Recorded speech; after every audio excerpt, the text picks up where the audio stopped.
Welcome to Dil Ki Recipes on your favorite social media platform. Hi, I'm Dr. Sheeza Mohsin, executive coach, relationship expert, and your coach in this virtual space to support you and your Desi family in America. If you identify as being a person of color, a minority, and having some form of bicultural identity, a major goal of putting this information out is to help you realize you're not alone in this journey. If you identify as a Desi with cultural roots in Pakistan, India, Bangladesh, and surrounding areas, trying to meet your life and relationship needs and desires while embracing some beautiful elements of your cultural heritage, Dil Ki Recipes is for you. If you don't identify as a Desi, but have a warm, loving, human being kind of disposition and you want to better yourself, I think you'll find some good stuff in here as well. So let's go on with the show.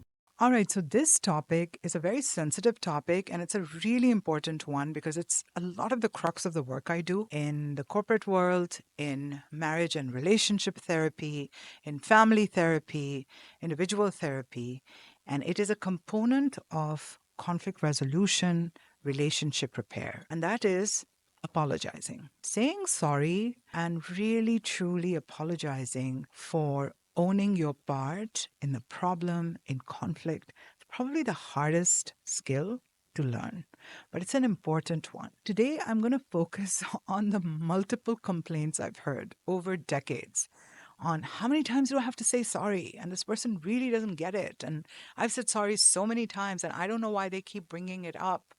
And all kinds of complaints and truthful, painful feelings of, what do I need to do to repair? Because I think I'm apologizing, but clearly it's not landing on the person I'm trying to apologize to. This could be a relationship repair situation. It could be between a parent and a child. And both ways, not just the child doing something wrong, the parent doing something wrong. It could be between siblings. It could be between work colleagues. And it could also be between friends. So truly apologizing is something I would love for you to reflect on. And I'm only inviting you to hear me out because I am sure when I am talking, your defenses are going to go up because you will see yourself in a few of these situations, and it's completely natural. What I want to tell you is I've been there too, and I have done a sucky job at apologizing sometimes as well. All of us do it. We just want to continue to try to be better in this space. So this conversation is about helping us understand what is not an apology. All right. So it's really important, especially when you're a person of color, when you're a minority, when you're a Desi. Apologizing is such an interesting space. And so, of course, my conversation is going to be a little bit biased to that. But hopefully you can get some valuable information and nuggets out of this to apply to all your other situations. I will tell you this is so important that I'm actually in the middle of writing a workbook on it, which will come out soon. We'll give you tips, steps, reflections to really understand your own conflict management style, how you dysregulate when you get upset, and how you can really better the craft of authentically, genuinely apologizing to someone and owning your piece of the problem. But today is about really understanding, because a lot of people ask me this question. The first thing that I will tell you about apology is not a step. It's a process.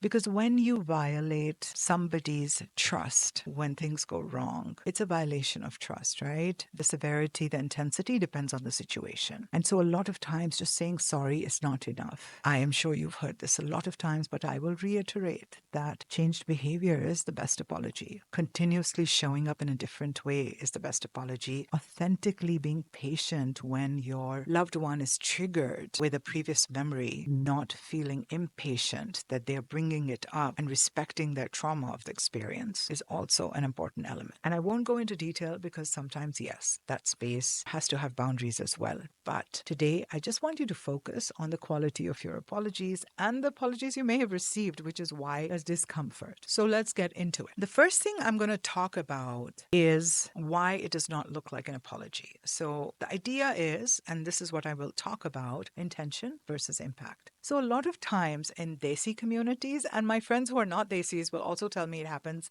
in their families as well. So I don't know if it's just a Desi thing, but I see it consistently everywhere. Is that one way that people, and I will specifically talk about parents in this situation, interacting with adult children, interacting with children, is after they are done yelling or saying something very inappropriate or hurting someone's feelings, they go back to pretending like everything is normal. And they feel that that's an apology because in their head, well, they were upset and now they're not. And so the person on the receiving end of all that dumping of negative information, the character attacks, the painful things were said, the disappointments that were shared should now just magically disappear. And now that they're showing up normal, the person, their child, their adult child should show up normal as well. And all of these hurt feelings can be ignored. This also happens a little bit more in family. So siblings, romantic partners, parents, etc. Because there is an expectation of loyalty and sometimes there is an abuse of the idea of loyalty. If you are my family, then why are you making a big deal out of this? Which it's important to understand is not the most beautiful, authentic way to apologize. Another way I see people show up in the Desi culture, I see romantic partners do that, I see parents do that, is they try to feed you and they feel like food is going to solve the problem. I wonder where all the emotional eating comes from. So, when they are trying to bid a connection, when they're trying to deposit something in your emotional bank account, a conciliatory gesture, it ends up being, here, I cooked for you. Here, there's food for you. Here's my food offering. Because culturally, we really weren't taught as much on how to take ownership. And there now is like a generational difference in education, awareness. Millennials, even Gen Xers, Gen Zs are a lot more informed on the sensitivities of language and how things are presented. So a lot of the symbolism that South Asian culture speaks with is lost in translation because partners, children, friends are going, what are they trying to say? They're saying everything, and other than using the words, I'm really sorry for how I behave. So it's really important if you are the person who may have done something wrong that you don't do that. And if you're doing that, know that this is a reason it may not be effective. Another one that I have seen people do a lot is that minimize what has happened and then try to initiate connection like before. This happens in friendships a lot. It's like, I'm just going to pretend like it never happened and I'm just going to go about acting normal. And then when the person in front of you, your friend, your colleague, your partner, your family member is not responding, then the response is that, look at them. Why are they being so rude? I don't understand why they're not responding, why they don't have the decency to do that. Instead of saying, hey, most of the time, this person has been really nice to me. What has happened that they're showing this distant behavior? I want to check in with them. Instead of that, our response becomes projecting their behavior as the problem. To say, I don't know why they didn't respond to my text. I don't know why they're being so cold. That is not taking ownership of your part. That is really not coming from a mature position of having a genuine conversation and saying, hey, please talk to me about what I've done. This relationship is important to me, and at least I need to know what you're harboring that's causing this kind of behavior. Another thing is to not overemphasize the lack of reciprocity when you're trying to make conciliatory gesture that's not an apology. So a lot of times the person that you have wronged will look at it as gaslighting. They will look at your nice gestures because then you are also sharing those nice gestures with others, saying, I tried, I texted this person, I sent them a reel, I really made a phone call, they didn't pick up my phone, I don't know what's wrong with them, and they're just being so difficult. Well, honoring that they might be hurting, they might need space, and or just waiting and being patient about them not responding at the timeline you would like them to respond is a sign of maturity. So again, some things to reflect on and know that the examples I'm giving, not all the situations will apply to you. They may be a different version. There may be your personal truth in how you may have experienced something. So please know the goal is not to generalize, but it's for you to have perspective on what may be happening on the other side when you're truly looking to genuinely repair from an apology. One more thing that I will talk about when it relates to an apology is when the person who maybe, because guess what? We're grown-ups, right?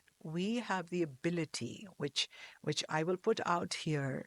And of course, hopefully you'll find more valuable stuff in the workbook. But as grown-ups, unfortunately, one of our biggest foes is that we can justify the heck out of any behavior we have. So to truly, really reflect and say, hey, you know what, regardless of what happened, this element was not nice. I shouldn't have done that. What they did was not nice either, but what I did wasn't nice either. So owning your piece genuinely and isolating that piece so you can take accountability and responsibility for your behavior is a beautiful conciliatory gesture. When the relationship is strained, what happens for most decent people is that we start creating distance. We stop interacting, we don't communicate as much because we're hurting, right? We're human, especially in deeper relationships like friendships, like sibling relationships, like parent-child relationships, romantic relationships. I want you to be aware of that slippery slope where you then start identifying as the victim. How does one identify as a victim in a situation where you may have done something wrong, but your patience and your fatigue on them not responding to your maybe indirect apology makes you start feeling like a victim? Is when you start saying things like, I've done so much for this person. I've always been there for them. And I don't know why they're making such a big deal of this. So you are now minimizing their experience and glorifying your input in the relationship. So when you do that, you are actually not helping the relationship. You're hurting it even more, because now you'll be on your self-righteous rant in thinking that your way of behaving is fine. On top of it, you add some fatigue. I'm tired. I'm tired of putting in an effort. So know that those are really not very conducive to a healthy mindset, to a healthy, nurturing disposition for being in a healthy relationship. And you want to really be careful that that narrative is not active and alive in your minds. What else does not look like an apology? Pride takes over. When pride takes over, we're not interested in apology. We're like, we're just going to cut off. And cancel culture is really encouraged nowadays. So unless, and I'm telling you, this is not applicable to all relationships, but there's maybe a very tiny percent of people that you need to cancel. Yes, there are some people that you will need to cancel in life, but that's a very small percentage compared to the people you can work through those tough experiences with, because there's a lot to lose. There were some beautiful times. So showing up genuinely in that space and really owning your piece to say, you know what, it wasn't in my best judgment to violate your confidence. I shouldn't have shared this. I shouldn't have yelled. I should have been more respectful. I should have reached out to you. I didn't. And I'm truly sorry. So it's really making your pride and your ego something that you want to put on the side, keep in check, and tune into that person and how they are experiencing that pain of the mistake, of the violation. That is very important as part of a longer apology process. I will take a minute to talk about relationships, romantic relationships, and betrayal. And again, this is just a nugget into the workbook that I will be launching. But something you have to think about is that you have to look at the intensity and severity of what happened as you measure your efforts of apology and how you're minimizing what may be a really, really big violation. So a lot of times things like infidelity, severe verbal abuse, emotional abuse, privacy violation, confidentiality violations, those are very deep hurts. Not being there for someone in the role that you were supposed to be there, whether it's intimacy, whether it's any kind of prioritization that's needed in the relationship, those may have a different severity of violation. So please be sensitive. And I would absolutely encourage you, go work with a professional to see how you show up. Are you more avoidant when you make a mistake? Do you own it? Do you have a more combative personality? How long do you take to regulate? How long do you dysregulate when you get really mad? How long does it take for you to reflect about your own part in the problem? How much do you find yourself justifying your behavior? There are lots of opportunities of self-reflection when it comes to assessing and analyzing your own conflict repair style. And apologizing is so beautiful and so freeing and nurtures and grows a relationship stronger than it was ever before, any kind of relationship. So I'm really hoping that this will help you at least think about your own self as you apologize and think about the times why you didn't feel an apology was enough when somebody else may have wronged you. Also, of course, showing grace and kindness is important, but sometimes it's also important to hold people accountable for their behaviors. Wishing you peace, wishing you resolve, and absolutely looking forward to talking to you again. Please remember to keep listening and watching as part of your weekly self-care and learning ritual. You know there are lots of commonalities in our lives, relationships, in our joys and struggles. And my hope is that this material will help you expand your perspective, give you some clarity on how to think about things, and ultimately make you feel better and sorted about your life and relationships. Hope you have a fulfilling and wholesome day.